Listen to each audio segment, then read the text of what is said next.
Welcome to Career Tools. Today's cast, Portable Messaging Basics, part 1 of 2. If you've ever been talking to someone who is distracted and then proceeded to answer a text message, send an email, post on Facebook, tweet, or in any other way use their cell phone, smartphone, pager, or any other mobile device to communicate, this cast is for you. Here we go.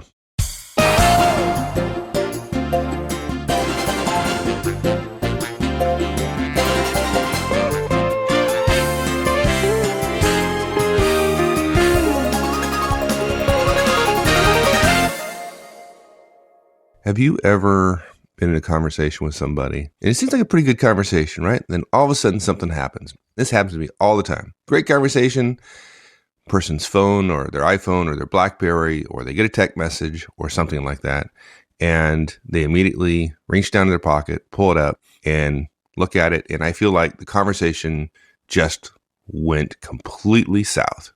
Yeah. Are you asking me, has that ever happened to me? Yeah, it's kind of a rhetorical question. No, actually, that's this cast, but yeah, I suspect never it has. Happened to me. Yeah, that's never happened to me. I don't know what you're talking about. Yeah, yeah, I've never breathed air either. Yeah, exactly. Yeah, everybody's going like, yeah, duh, it happens all the time, right? But it's not terribly useful.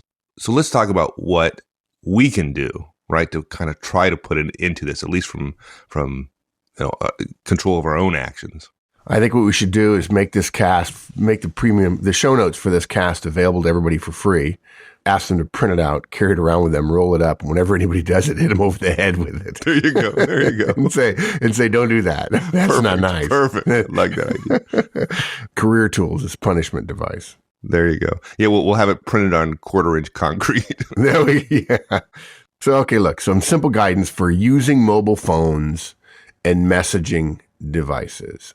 And folks, look, there are some of you who are going to listen to this. I predict there's probably 3 groups. A group that says, wow, this is great. Another group that says, wow, this is great, but it totally doesn't apply to me. It's only the young people. And they mean that sincerely, right? And then there's another group that says, well, that doesn't really apply. I mean, they're old. They don't get it. They don't know, right? It's the modern world. Everybody texts and emails and phone calls and multitasks, right? Right. Part of that statement is true. Yeah. We are old. Yeah, we're old. Yeah. But look, if you're 22, 23, 24, and you think that texting and calling and face-to-face and all this stuff is all just communication, it's all value neutral. Everything's equal in value, and a text has the same weight and character as face-to-face conversation, you're wrong. And the people in power in your organization think you're wrong.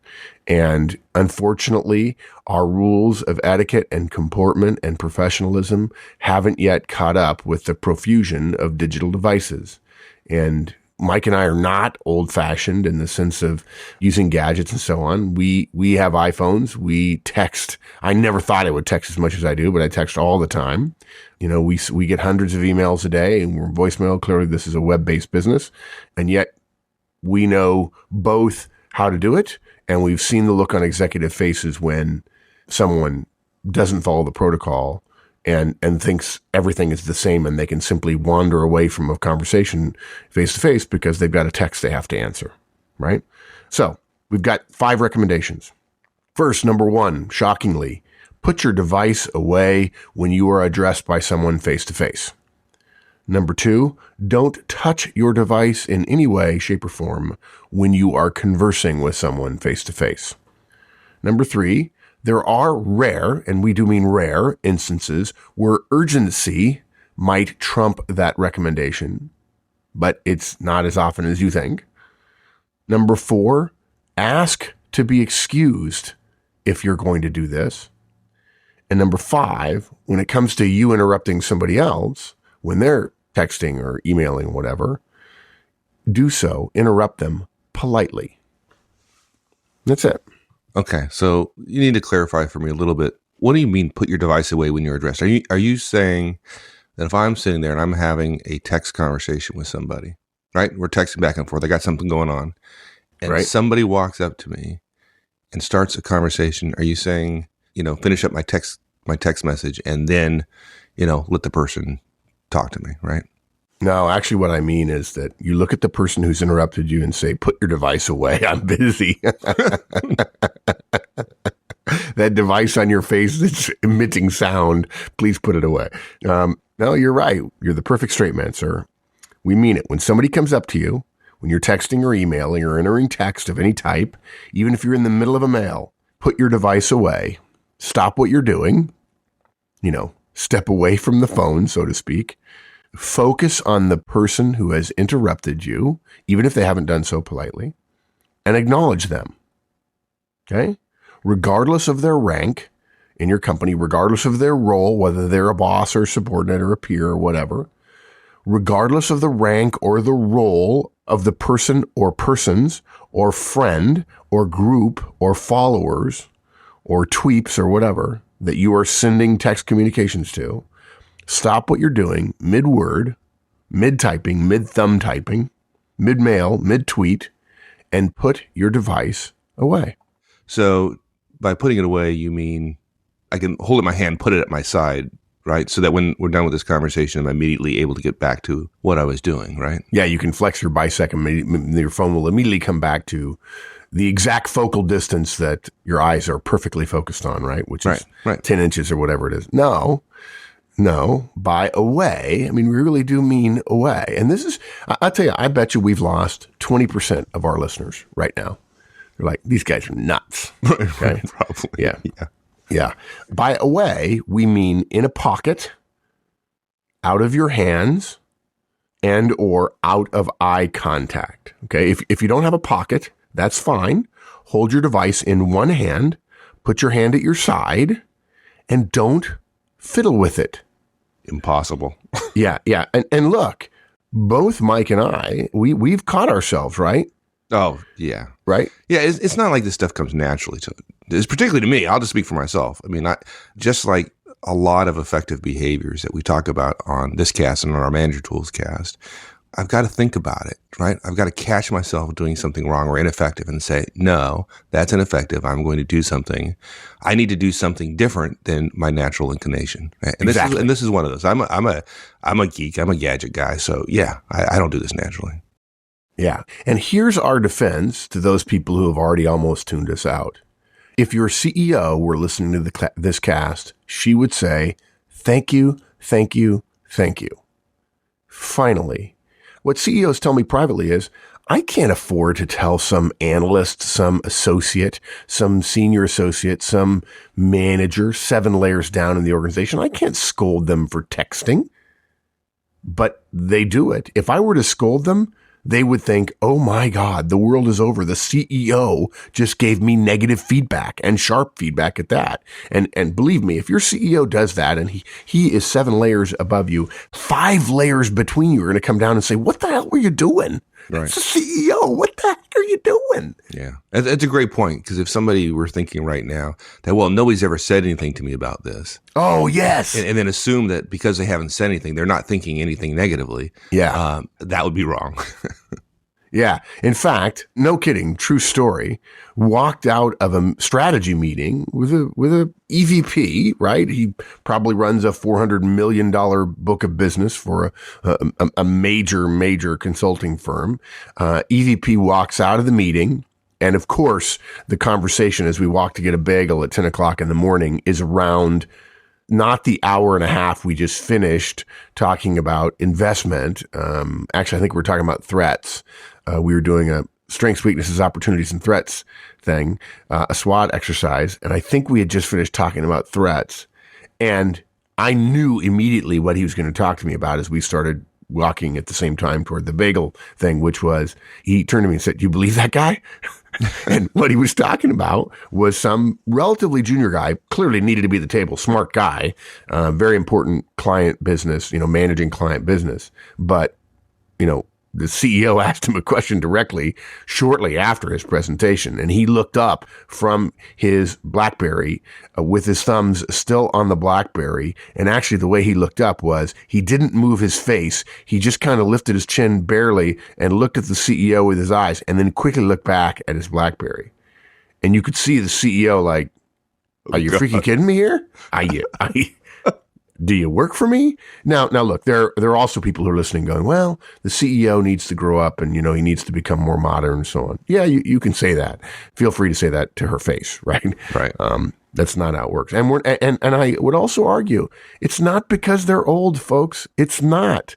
We know senior vice presidents and executive vice presidents and vice presidents and CEOs and COOs who are, yes, they're older. Maybe they're 50. And, if you're running $1 billion business, there's something to be said for wisdom. But even if you're 40, they don't want to be talking to people and have them be distracted. They're on their phones. They're on their BlackBerries. They know how to use them. It's not an issue of being uncomfortable with the technology or being anti-technology. Its fact is, when your CEO or your boss or somebody important or somebody else, it doesn't even matter whether they're more important, whatever their role is, when they're talking to you and you're sitting there with your two hands on your BlackBerry, cradled in your hands, and you look up at it, through the top of your eyes with your chin down. Yeah. What you're saying, and all you're saying is, what I'm doing right now is more important than talking to you. And look, unless you're willing to say those words, to have those words come out of your mouth, then don't do it, because that's exactly what you're saying. Yeah. That's exactly what the message is, right? Yeah.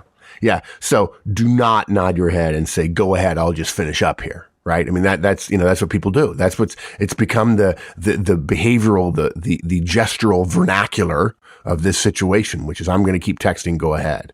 Let me ask, before you go on, let me ask you a question, because what if, let's say folks agree with me there and they get that point. But what if the person they're talking to is their boss, right? One of my peers comes up. I'm sitting there, I'm texting to my boss. My boss asks me a question, or I'm answering my boss's email, and my peer comes up to me.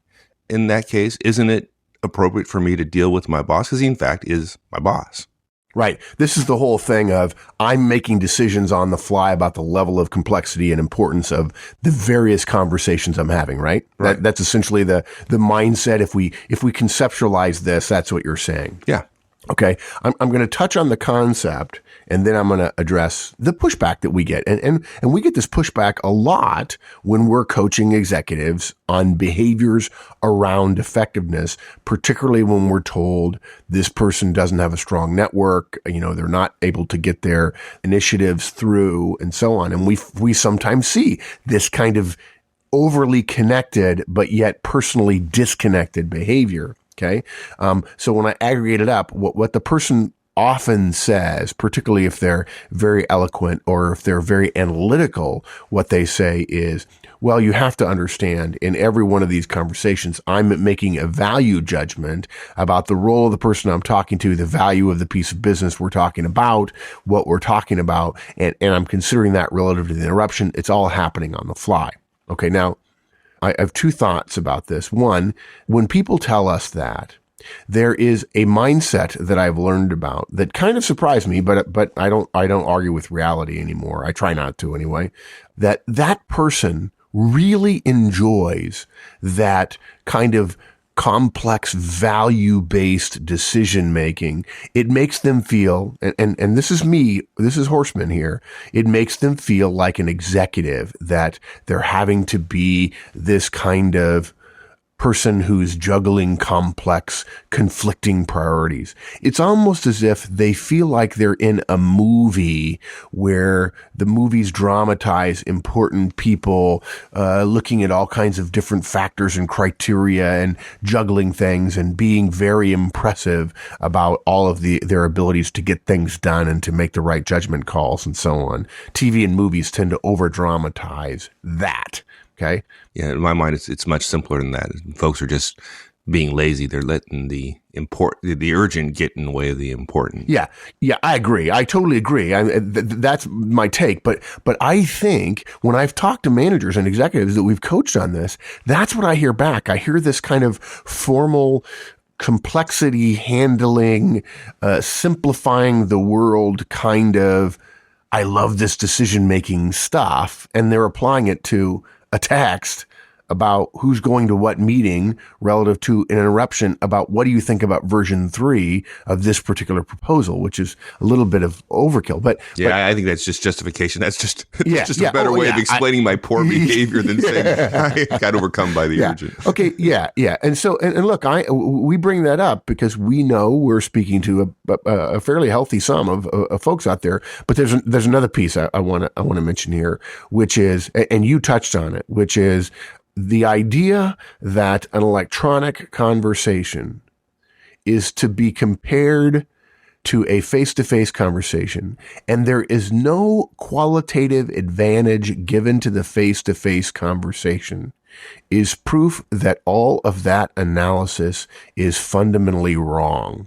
We hear this from people who don't get that the quality of a face-to-face conversation is, in the rest of the world and in the history of the world, enormously more valuable than the letters that you can type electronically to somebody else. It's literally, they're making fabulously fast and complex decisions, leaving out the most important factor in the decision, which is what is the mode of communication that we're dealing with. All right. That is, human nature is that relationships are built, credibility is determined, trust is developed or destroyed based largely on face-to-face interactions. This is why people ask us all the time about virtual teams. My virtual team doesn't seem to be connecting. Why not? Well, it's because in part they don't get together face-to-face. And it's not as if we're magically going to morph into some electronically enhanced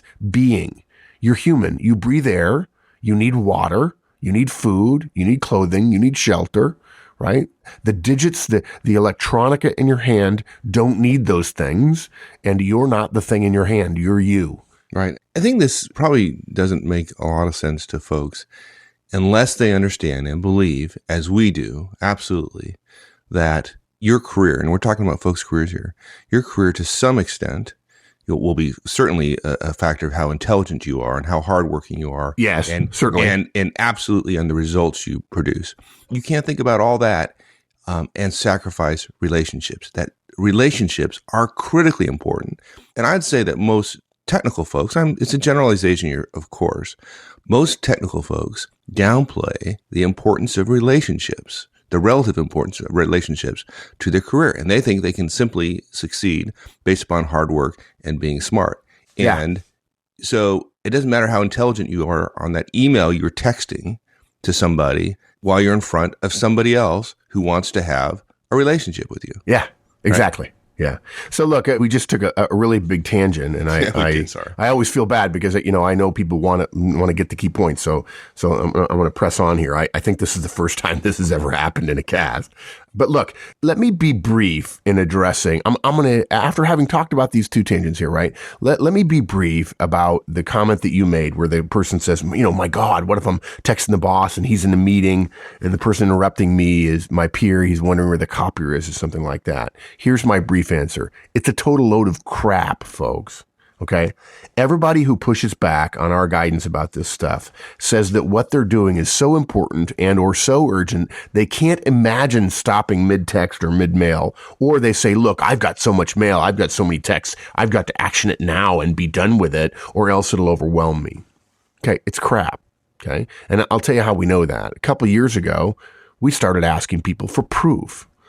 And what we found surprised us a lot, frankly. I was a little bit surprised by this. The vast majority, 95% of text messages and emails and other textual communications that were actioned or sent on mobile devices by managers and executives that we went and looked at their emails and their text messages. These messages were absolutely trivial in importance. And there were almost no situations where a manager or executive who sent that textual communication could definitively show that it was sent around a situation that was so particularly urgent or important or decisive that there was something hanging in the balance. I thought maybe it would be 50-50 at best. And frankly, I thought that was going to be generous. We thought it might be some people in some roles, right? Maybe there's a sysop somewhere, right? That, He's got to be totally on top of things and outages every 15 minutes and so on. Maybe those people had roles, lots of urgent stuff, really important stuff. Not even close, folks. Not even close. The overwhelming majority of mobile communications that were text-based were mundane. Things like, meet you there, no problem. See you then. No, don't. That's fine. Yes, I can. Friday's fine. Phone numbers being texted, prices being shared, meeting times, links to agendas, notes, web pages, many personal notes, almost all totally not important. Now, look, I'm not saying that your son texting you from school had a great day is not important, but your son texting you and you actioning it at that moment as opposed to 2 minutes later, the fact that your son texted you, and look, I've told groups that we present to, if one of my children, calls me 3 times and doesn't get me, the rule is I'm going to step away and take that call. But somehow that text message is now the same criticality as 3 phone calls in a row without me picking up. And you can wait 2 minutes to talk to someone face to face before answering your son. And look, we stand on firm ground regarding family coming before work. We've said it over and over and over again. We've never told anybody stay at work later. There's a time when you have to ignore your family. Never once. Manager Tools and Career Tools stands firm on that. And yet somehow a text message from a spouse saying, love you, or headed to the store, and the reply of, okay, don't forget X, has suddenly become equally as important as the coworker standing in front of you. And that's just not so in terms of being really effective and efficient at work. So look, don't expect anybody to believe that what you're doing on your mobile device is that important. We know it's not, because frankly, many of us are engaging in these same behaviors. Because we know it's not, your stiff-arming of us and holding your BlackBerry, your iPhone, or your Android phone or whatever up in front of you with your thumbs flying, frankly, awakens in us a defensiveness to the arrogance that text message is so bloody important. And I thought about this, and I wrote this the other night, and it's been going around in my head that the abuse of mobile text-based communications, largely through their ubiquity and our lack of restraint in terms of the technology, has caused this communications technique to lose all credibility as an urgency-driven communication mode, thus eliminating its cultural and professional standing to take precedence over other more effective and, frankly, civil forms of discourse. Look, we're in favor of texting. We're in favor of email, mobile email. We're not in favor of it to the level it's come to, where now it's overtaken. It frankly has overtaken, in many cases, face-to-face conversations, particularly if you're just starting your career, folks. If you don't learn this and you allow yourself to continue and it becomes an ingrained habit that when you're 30, you can't change it, you're going to regret it. And this is one of those casts that Mike and I would probably, were we 25, would say, man, I wish somebody would have told me that 5-10 years ago. Yeah, it's too bad. Again, my natural inclination is to do the text, right? That's I got to stop myself. And, part of it, frankly, is, for me, it's just more efficient. When I get, a text or an email or somebody texts me, I get so many emails a day that one thing going through my head, I know it's not right, but goes through my head is, man, I just want to deal with the email now and get it done with, just to be more efficient. Yeah, and that efficiency morphed wrongly into urgency has taken the place of our responsibility to think about the value of any given communication. And we've allowed what used to be really the highest, most valued, most effective, most sought after communication form, again, face-to-face conversation, right? Psychologists will tell you that there are emotional triggers in the brain that are pulled in very complex nature when we talk face-to-face as opposed to by text. We've allowed that powerful form of communication to sink below the logistical minutia of running around and managing our lives. And efficiency has trumped effectiveness here is really what it boils down to. And I'll tell you something else. We've lost social grace because of it. And there have been times when I have done this as well. We've become snide and rude and even snobbish in defense of our creation of a moat around us that is really just sort of some sort of technological isolationism. And folks, it will affect your career. It really, really will. So face-to-face conversations take precedence over mobile texts and other communications, mobile communications. People take precedence over things. Even if you're a high C or a high D, people take precedence over things. We know it. We know that you think when you're texting that we think you're, quote, talking to a, quote, person on your mobile device. But with all the choices you have today, we can't fairly assume that you're working or doing something professionally at a high enough level of urgency that it should trump the face-to-face. Now, look, Mike tries to agree with me on the cast, but we know we're in the minority here. And maybe to some of you, this sounds quaint because it's so different than the typical behavior you'll see today in 2009. But as the saying goes, one with a conviction is a majority, and in this case, because it's career tools, two is a landslide. Yeah, exactly. Okay. And by the way, I do agree with you. I don't just try. Yeah, but, I actually agree with you on this one. But at least we're trying to be real about this, right? We've struggled with this, right? Yeah, absolutely. Yeah, we love our gadgets. Thanks, everyone. That's it. And we'll see you again next week. So long.